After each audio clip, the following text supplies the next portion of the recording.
All right, let's dive into a framework that could fundamentally change how we understand the whole purpose of government. And this isn't just some abstract theory. We're talking about a practical guide for what the Constitution might actually demand from our leaders. It all kicks off by rethinking one of the most basic words we use, state. Now, usually you hear that word and you think of a place on a map, right? Texas, California. But what if the Constitution's main concern is actually with the other definition, our state of being, our condition? And this isn't some crazy new idea. This goes way back. Early American thinkers like John Taylor of Caroline were already saying it. They understood that a government's real job isn't to look brilliant or powerful, but to focus on the actual condition, the state of its people. And guess what? Old dictionaries actually back this up. If you crack open Noah Webster's 1828 dictionary, the very first definition of state is condition. That suggests that back when the country was founded, the main meaning of the word was all about the circumstances of a person's life. So here's the big takeaway from that one little word change. If state means our condition, then government's number one job gets a total rewrite. It's not about managing land anymore, it's about state management, a constitutional duty to actively maintain and improve the well-being of all of us. Now this is where it gets really interesting. Let's take a look at the preamble to the Constitution. With this new understanding, we're going to see how it transforms from just a piece of inspiring poetry into a strict, binding rulebook for every single law. Okay, let's start with the word provide. We usually think it just means to give people stuff, but if you dig into its Latin root, providere, it literally means to see beforehand. Whoa, that changes it from just a handout to a constitutional command to use foresight. And it's the same story with defense. It's not just about the military. Its Latin root, defendere, means to ward off. This sets up a duty to actively prevent any threat to the people's well-being, and that includes bad, harmful laws. And boom, all of a sudden you see this hidden command in the preamble. When it says provide for the common defense, it's not just stating a goal, it's an instruction. The act of providing, using that foresight, is the common defense. It's how you ward off things that would harm people. So, what does this all mean? It means these 6 famous phrases aren't just a poetic wish list. According to this framework, they are mandatory regulations, a checklist.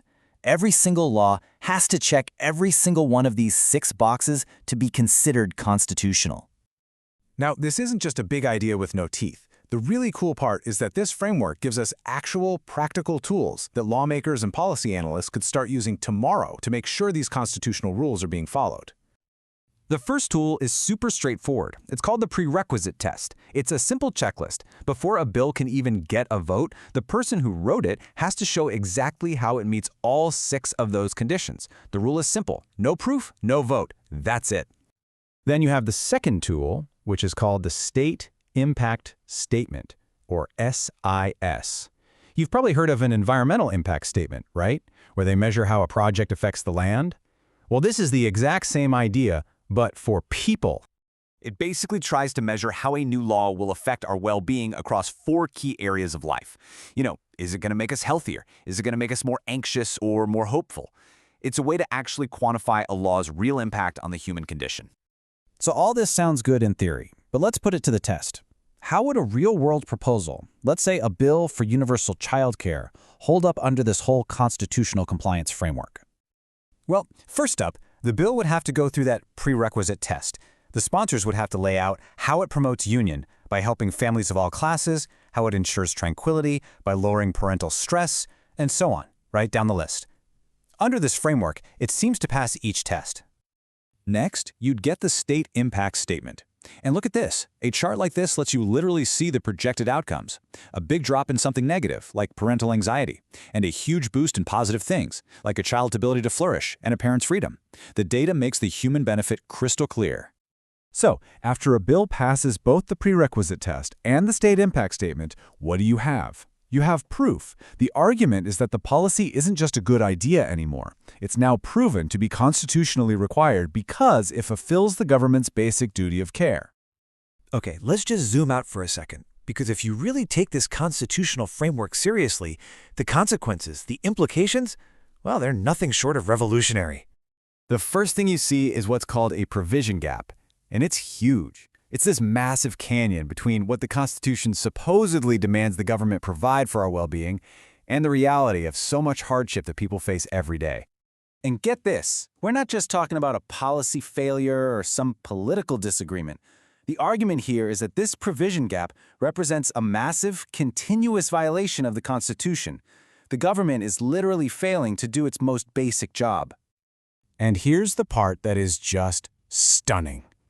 If every law has to pass these tests to be valid, what does that say about most of the laws already on the books? Laws that were passed without ever facing this standard. The implication is that they may not be constitutionally legitimate. The logic behind it is actually really simple, but it's incredibly powerful. We're born free, right? At liberty. Well, this framework argues that because of that fact, the government is automatically obligated to supply the way and the means for us to actually use that freedom. Liberty isn't just being left alone, it's having real options. And all of this leads us to one final, provocative question that kind of flips everything we've been taught on its head.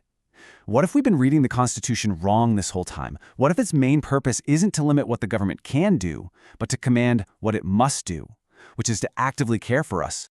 At the end of the day, this entire framework, all the tests, the redefinitions, the history, it all boils down to a simple, powerful, and ongoing command.